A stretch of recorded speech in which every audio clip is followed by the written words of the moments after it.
So now we are at Obsidian Sithin, and I am so amazed right now.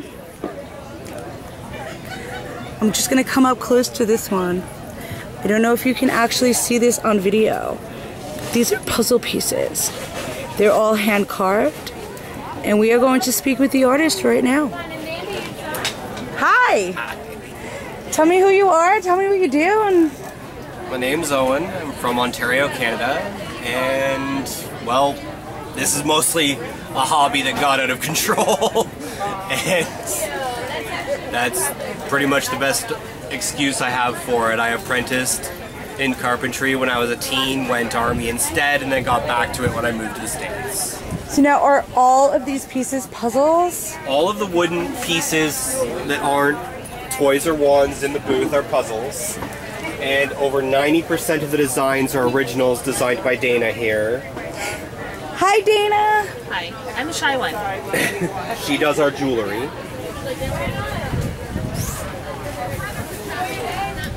Beautiful. Gorgeous pieces. So I just need you to show that little one so we can see how intricate your work is. This is Toothless and Hiccup from How to Train Your Dragon. And there's... Look at the detail in that. And all by hand. Mm-hmm. Wow. That is amazing. If anyone, do you sell online? Do you have a website? We do. We have Etsy, and we can also be found on Instagram and Facebook under the Obsidian Sithin name. Beautiful. Well, your designs are gorgeous. Your craft, it's just gorgeous crafting. Look at the, look at that. The most labor-intensive puzzle is the Green Man. Wow. Takes me about 6 hours to do this one because it has this kind of fine detail in just the mustache, let alone the eyebrows in each leaf that makes it. Oh wow, and the eyebrows are so much smaller. Wow. And they're fun to hold. So I was just playing with one of them, and they're squishy and you think they're gonna break, but they stay together. They're also highly polished. And you feel on one side of them, it's like rubbing glass. Wow. And do you do custom pieces if someone was to send you a photograph? If someone was to send us a picture, as long as they understand that it's the silhouette outline is what they'll get as a puzzle, then yes, we will do custom work. That's wonderful. Well, thank you so much. And do you want to talk about your jewelry? Okay. She's very shy, but I'm willing to talk about it. Yay! Because we love shiny stuff. I'm sorry. These are wire elf ears, worn like so. Dana doesn't use any kind of pre-form. It's just very organic designs. Same goes for her diadems, the Celtic knot work, the various bracelets, all of it just organic. She doesn't use pre-forms. Well, that's wonderful. The ears are gorgeous. I love how they sit on the head.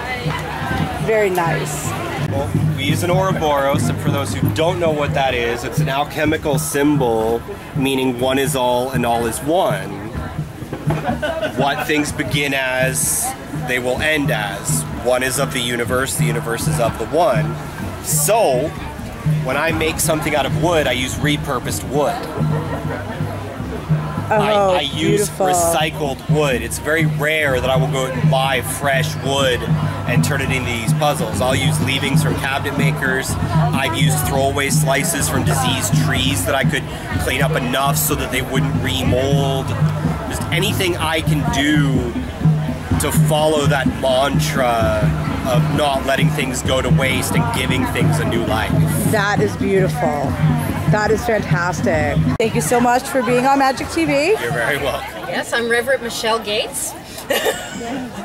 I've been a member of Witch School since about like 94. So it's been a long time. Love it.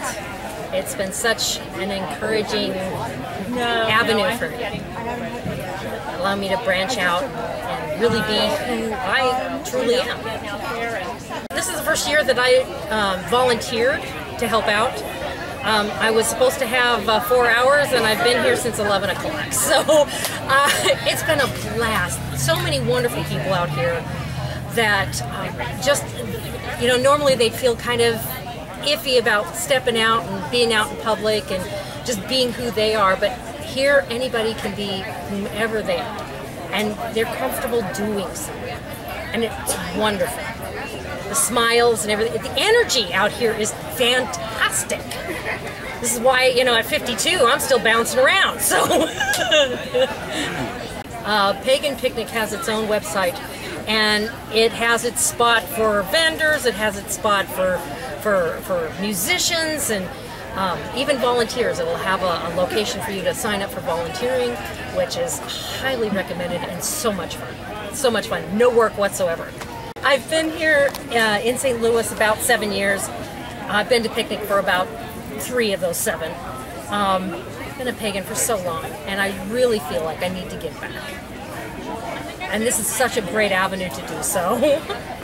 The people are just so fantastic.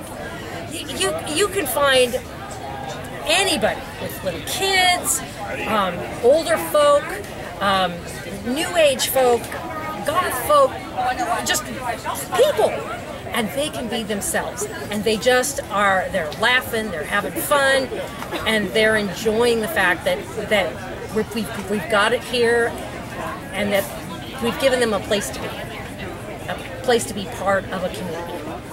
And that's a big thing, is that community. Wonderful, thank you. Not any problem. So another beautiful booth is Beyond the Hedge. Some great pieces here. Love wire working. Look at this with all the quartz in it. How beautiful is this?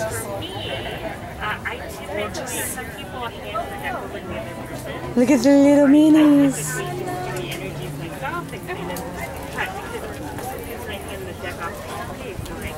Just such beautiful items.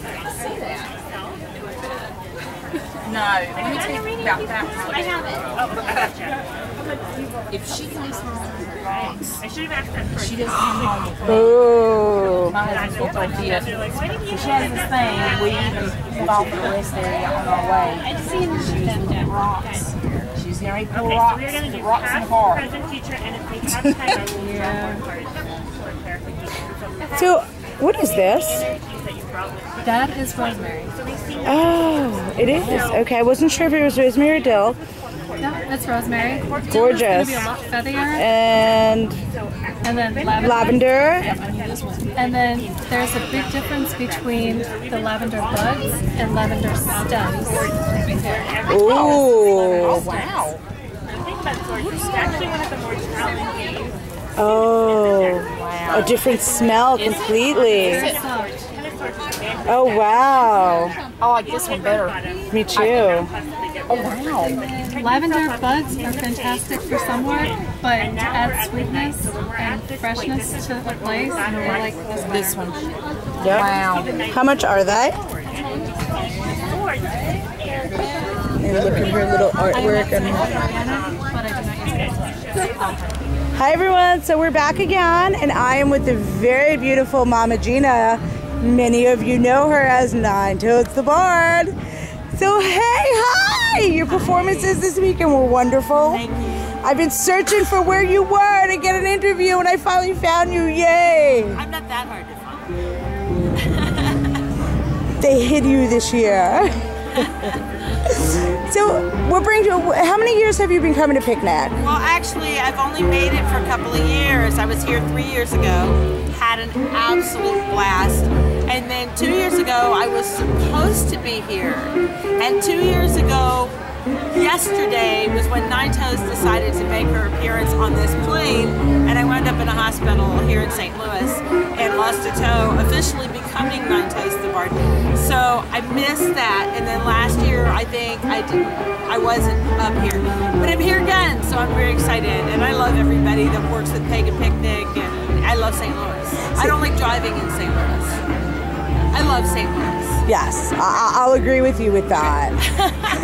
So you have a lot of different things going on this year. I do. Tell us about them.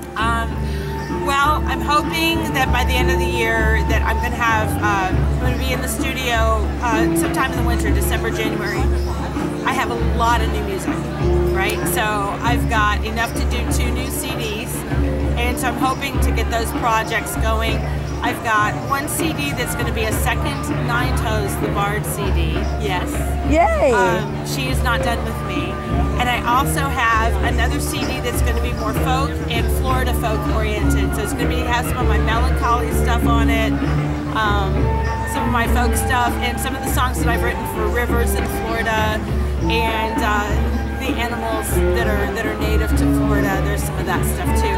So I'm kind of excited. That's going to be a great, fun That's project. fantastic. Yeah. And we can't wait to hear them on Pagan Tonight Radio Network. Well, thank you. Because we love playing Mama Gina music. that means So the world to me. Thank after St. Louis, you have another gig going on. I will be at 3 Gates next week, which is in West Plains, Missouri at White Raven Metaphysical Church. And it's less of a festival and more of a deep retreat. And I will actually be teaching there. I'm teaching about a study of mine that I've spent about 20 years studying. I've been a Kabbalah student for about 30 years, and I've been a student specifically of this thing called the cube of space. I'm going to be teaching about that and how you can create in your own life using this model. So I'm pretty excited about that. I'll be there next weekend. And then after that, I'm at Chrysalis Moon outside of Knox, Indiana. And Brian Henke will be there, and I think Byron Ballard will be back there. So we've got lots of just meeting of great minds and artists and writers and all kinds of people. All summer long I get to converge and merge with great folks all over the country. That's fantastic. So the course that you're teaching, I've read a lot of books on Kabbalah and I've never heard of that. Yeah, it's not, it's a construct that is not the Tree of Life. The Tree of Life is a basic construct, archetypal construct, which explains a whole lot of dynamics in the microcosm and the macrocosm, and I'm not going to get real technical here.